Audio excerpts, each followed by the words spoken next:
Alright,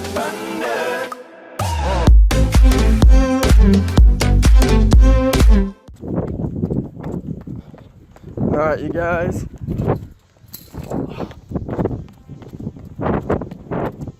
We are running for an unknown. I don't know exactly where it is.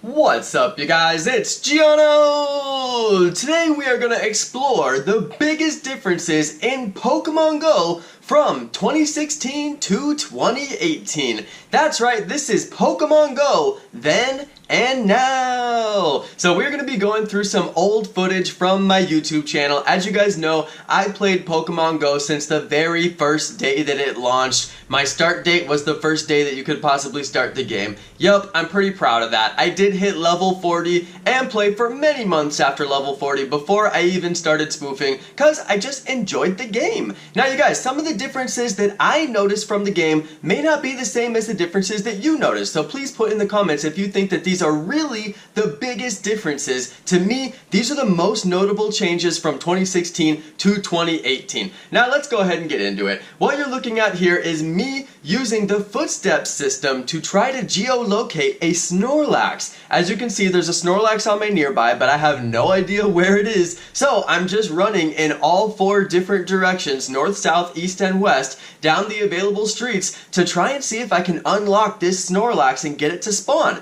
So that was kind of a fun time in the game. I think a lot of us remember doing this where you go north, didn't find it north, then you go south, didn't find it south. You basically geolocate every single direction until you find that thing. I remember these times with a lot of joy. This was some good times, and I was kind of sad that they completely removed this feature from the game and replaced it with the nearby feature, which doesn't really work as well. Most of the time it shows you Pokemon that you would never even bother walking for, and it doesn't associate rare Pokemon better than unrare Pokemon. So that whole feature really wasn't that good, and they still in 2018 have not updated the nearby, aside from making it to where Pokedex entries that you do not have will be more likely to show. Now if they would do that with Tyranitar, that'd be pretty sweet, but they don't. So for some reason only Pokemon that you haven't caught before will show. Let's move on. 2016 was also the year of scanners. We had scanners. Do you remember scanners, you guys? Yes, rest in peace to the scanners. They're gone now.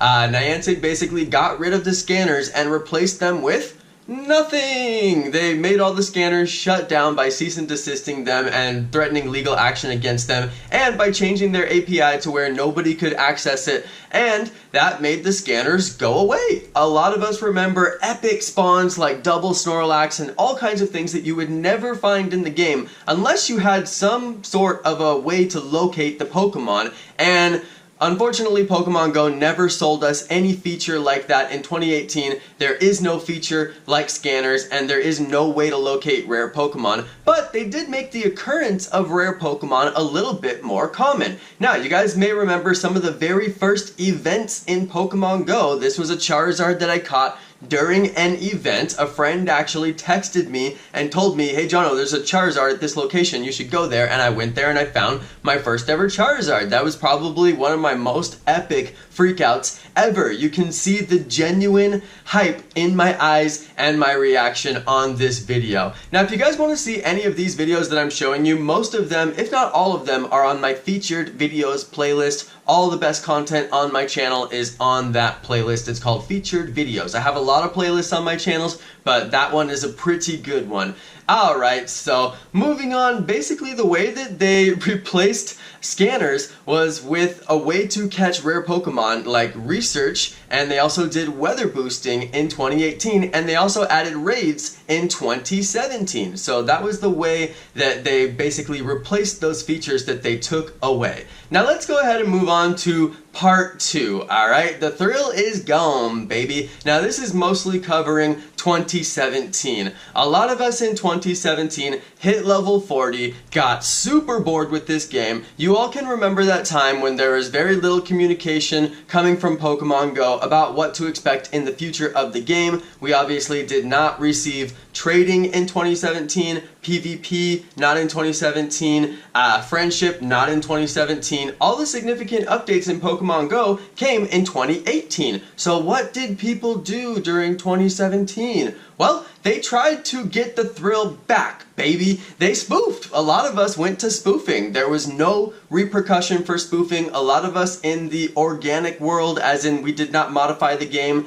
much, aside from we played with the trackers. It's true, we used scanners and trackers to catch Pokemon, but we really didn't modify the game. We were willing to drive to those locations where there were rare Pokemon and basically just grind the game really, really hard in our spare time. So once we realized that the spoofers were having a better time than we were having, and B, it was cheaper for them, a lot of us started to think, that spoofing is looking pretty darn good. So as you can see here, we started playing with joysticks, we started playing with spoofing, we started spoofing to the rare spawns instead of driving there just to save the time so we could catch that many more rare spawns throughout the day. So spoofing really eliminated a lot of the trouble in the game that we would have. Oftentimes you would go out and play Pokemon Go, you would walk for hours and hours and you would only catch the same Pokemon like Pidgey and Rattata. Nothing rare would really spawn and you would never get high IV Pokemon, so that was very frustrating, and after a lot of us hit level 40 and there wasn't much left to do in the game, we just started spoofing. We spoofed a lot actually. We would spoof to raids, we would raid in big groups,